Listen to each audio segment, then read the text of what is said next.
नमस्कार, good morning. बहुत बहुत स्वागत है आप सभी का स्टडी विद ज्ञान प्रकाश के इस सेशन में। आज तारीख है 9 अगस्त 2020।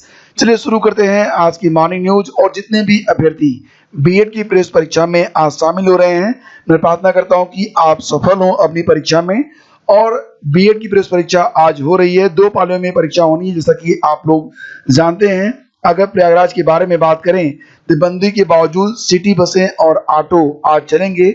प्रयागराज की परीक्षा में कुल 74 केंद्र बनाए गए हैं। डीएम भानुचंद्र गोस्वामी ने बताया है कि चूंकि परीक्षा दिन भर होगी, इसलिए सुबह से रात तक छूट रहेगी। प्रदेश के 73 जिलों में 1089 केंद्रों पर यह परीक्षा होगी। इसमें 4,31,000 अभ्यर्थी जो है वो पंजीकृत हैं। हालांकि इसका अपने अपने तरीके से अभ्यर्थियों ने अभी भी विरोध प्रदर्शन किया है और प्रवेश परीक्षा का विरोध जारी है। कोरोना संक्रमण के बीच रविवार को बीएड प्रवेश परीक्षा कराने के विरोध में छात्रों का विरोध जारी रहा। इलाहाबाद विश्वविद्यालय छात्र संघ के सामने छात्रों ने प्रवेश पत्र जलाकर अपना विरोध दर्ज कराया है। आइए ये वीडियो देखते हैं। प्रयागराज से खबर है, बीएड के छात्रों ने किया है विरोध प्रदर्शन।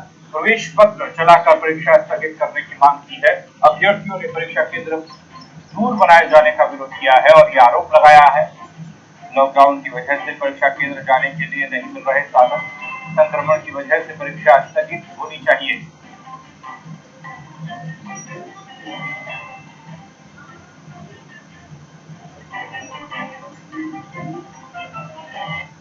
तस्वीर हम आपको दिखा रहे हैं। प्रवेश पत्र जलाकर परीक्षा स्थगित करने की मांग की है अभ्यर्थियों ने परीक्षा केंद्र दूर बनाए जाने का आरोप लगाया और इसका विरोध किया। तस्वीर देखिए।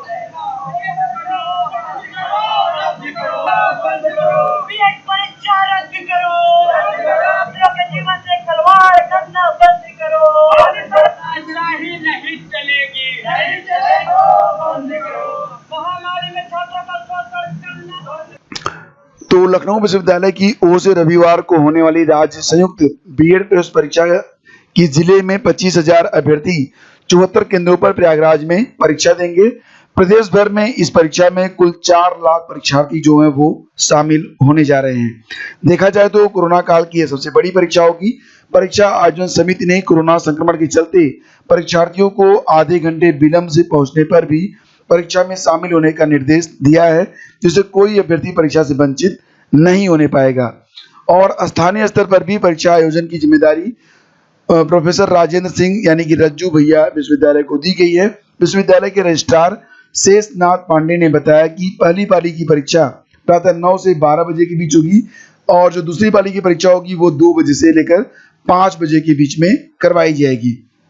और आप लोग जान ही रहे हैं कि कुल मिला के लगभग 4 लाख से अधिक अभ्यर्थी हैं जो इस परीक्षा में शामिल हो सकते हैं।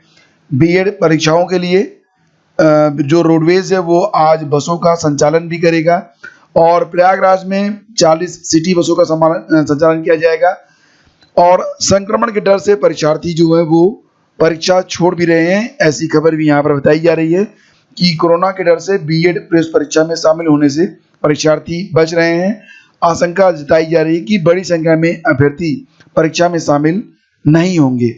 और परीक्षार्थियों का कहना है कि बस एवं ट्रेन से यात्रा में भी संक्रमण का खतरा है। परीक्षार्थियों ने बताया कि प्रयागराज से बस्ती परीक्षा केंद्र बना दिया गया है। ऐसे में वहां जाकर ठहरने पर भी कोरोना संक्रमण का खतरा बना हुआ है।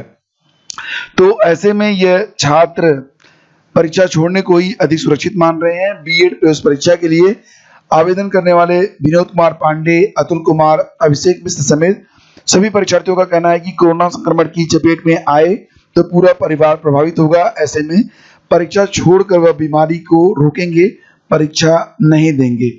और इसी भी जैसा कि आप लोग जानते हैं, कल मैंने आपको बताया था कि प्रयागराज में केसर विद्यापीठ का एक कर्मचारी कोरोना पॉजिटिव निकला था, जिसकी सूचना प्रशासन को दे दी गई थी। और इसी बीच शहर के व्यस्ततम इलाके में से एक कल्याणी देवी क्षेत्र में स्थित गौरी पाठशाला इंटर कॉलेज को भी बीएड प्रवेश परीक्षा का केंद्र बनाया गया है। परीक्षा केंद्र वाली गली में ही कोरोना पॉजिटिव मिलने के बाद प्रशासन एवं सामान्य विभाग की ओर से इलाके को, जो स्वास्थ्य विभाग है उसकी ओर से जो इलाका है उसको सील कर दिया गया है।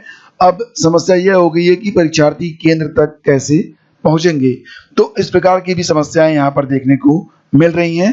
फिलहाल शिक्षक भर्ती परीक्षा के बारे में बात कर लेते हैं। तो शिक्षक भर्ती परीक्षा धांधली मामले में एक और अभ्यर्थी गिरफ्तार हुआ है। एक्चुअली 69,000 शिक्षक भर्ती परीक्षा में यह खुद अभ्यर्थी था और मामले में जेल भेजे जा चुके कमल पटेल और कृष्ण सरोज के माध्यम से सरगना केएल पटेल के संपर्क में आया था। बता दें कि मामले में सरगना केएल पटेल समेत 11 आरोपी पहले ही जेल भेजे जा चुके हैं। तो 69,000 शिक्षक भर्ती परीक्षा में धांधली मामले की विवेचना में जुटी एसटीएफ ने शुक्रवार को बड़ी कार्रवाई की है।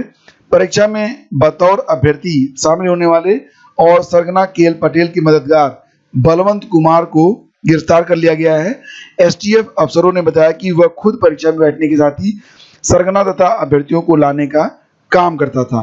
तो सरगना तक अभ्यर्थियों को पहुंचाने का काम करता था ये अभ्यर्थी था खुद भी। और एसटीएफ स्थानीय इकाई के इंस्पेक्टर केशव चंद्र राय ने आरोपी को फाफामऊ में गोहरी रेलवे क्रॉसिंग के पास से गिरफ्तार किया। सूचना मिली थी कि वह नैनी जेल में बंद सरगना केएल पटेल से मिलने आया था। तो अब यहाँ पर 69,000 सहायक अध्यापकों की भर्ती के लिए आयोजित शिक्षक पात्रता परीक्षा में बड़े पैमाने पर धांधली का आरोप लगाते हुए इलाहाबाद हाईकोर्ट में एक याचिका दाखिल की गई है। याचिका पर सुनवाई कर रहे न्यायमूर्ति एमसी त्रिपाठी ने प्रदेश सरकार और अन्य पक्षकारों से जवाब मांगा है।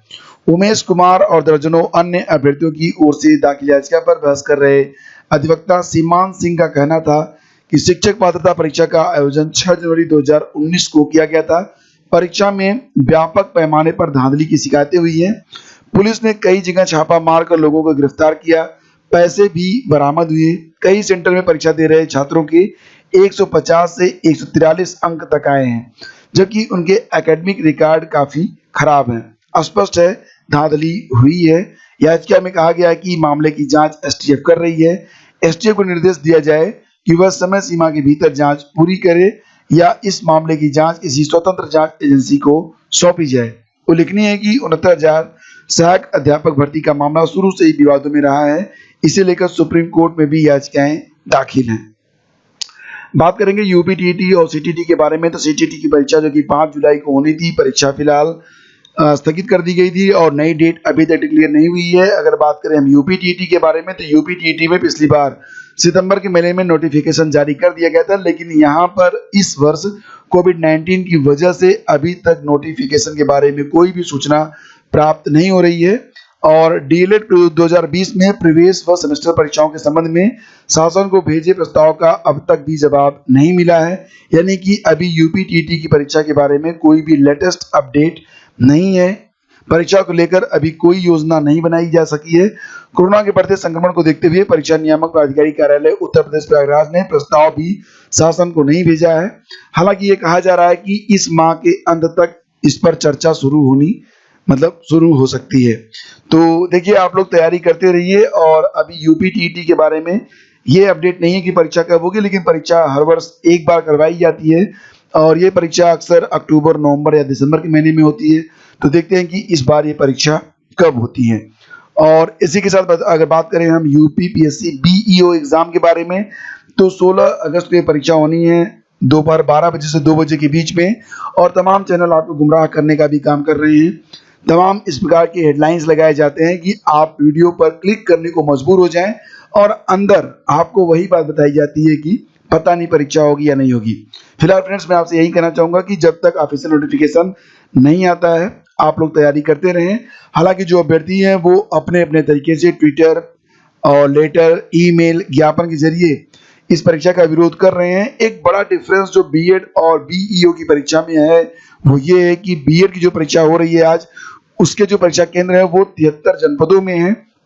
वहीं पर बीईओ के लिए मात्र 18 जनपदों में परीक्षा केंद्र बनाए गए हैं। ये एक बड़ा जो है पॉइंट है कि मतलब जो परीक्षा केंद्र है वो कम जिलों में है, तो जो अभ्यर्थी हैं उनको लंबी यात्राएं करनी पड़ सकती हैं। और 5 लाख से अधिक अभ्यर्थी हैं जिन्होंने बीईओ एग्जाम के लिए आवेदन किया है। और तमाम अभ्यर्थी ऐसे भी हैं, आपने देखा होगा कि अगर आप ट्विटर यूज करते हैं, और मेरे ट्विटर हैंडल पर भी कुछ लोगों ने इस बात को मेंशन किया है कि वो लंबी लंबी यात्राएं करके उत्तर प्रदेश आ रहे हैं। तो कुछ लोग जम्मू कश्मीर से भी आ रहे हैं, कुछ लोग अन्य प्रदेशों से। तो बहुत सारे अभ्यर्थी हैं जो उत्तर प्रदेश में नहीं हैं और वो लंबी दूरी तय करके परीक्षा के लिए आएंगे अगर परीक्षा होती है। फिलहाल आयोग जो है वो परीक्षा की तैयारी में लगा हुआ है और बीईओ परीक्षा पर जो याचिका दायर हुई है उसके बारे में अभी कोई लेटेस्ट अपडेट नहीं है फ्रेंड्स। जैसे ही कोई अपडेट मिलती है मैं आपको तुरंत सूचित करूंगा। हालांकि सोशल मीडिया में कुछ खबरें तैर रही हैं लेकिन उनकी विश्वसनीयता अभी संदेह में है। तो फिलहाल मैं यही कहना चाहूंगा कि बीईओ के लिए देखिए समय जो है आपके पास उसका उपयोग करें।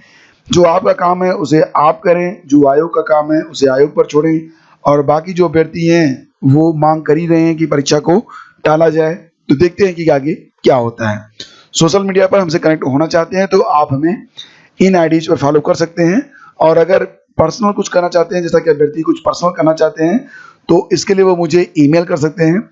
ईमेल आईडी नोट करें, ईमेल आईडी है studyvidgyan@outlook.com।